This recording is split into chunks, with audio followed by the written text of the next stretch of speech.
मोहतरम नाज़रीन आदाब, जी टुडे न्यूज़ में आप सभी का खैर मकदम है। बोधन पुलिस स्टेशन से एक हैरानकुन वाकया सामने आया, जिसमें मोटरसाइकिल चोरी के इल्जाम में लाए गए एक मुश्तबा शख्स को जंजीरों में बांधकर थाने की सफाई कराई गई। इस वाकये की वीडियो सोशल मीडिया पर तेजी के साथ वायरल हो गई, जिस पर शदीद रद्द अमल सामने आ रहा है। तफसीलात के मुताबिक बेलाल गाँव के एक शख्स को मंगल की रात बोधन पुलिस ने मोटरसाइकिल चोरी के इल्जाम में हिरासत में लिया था, लेकिन बुध के रोज यानी सुबह वो हथकड़ियों में जकड़ा हुआ थाने की झाड़ू से सफाई करता हुआ नजर आया।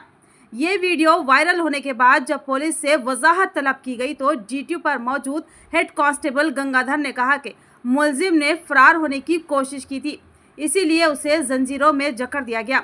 ये वाकया पुलिस की कार्रवाई पर कई सवालात खड़े कर रहा है। क्या मुलजिम को अदालत के बजाय पुलिस स्टेशन में इस तरह सजा देना दुरुस्त है?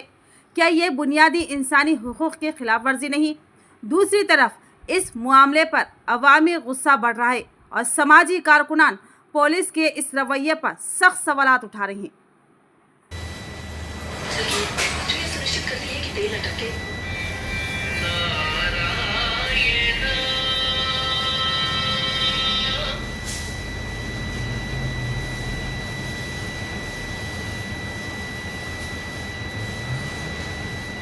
कंप्यूटर साइंस में अपनी वॉशिंग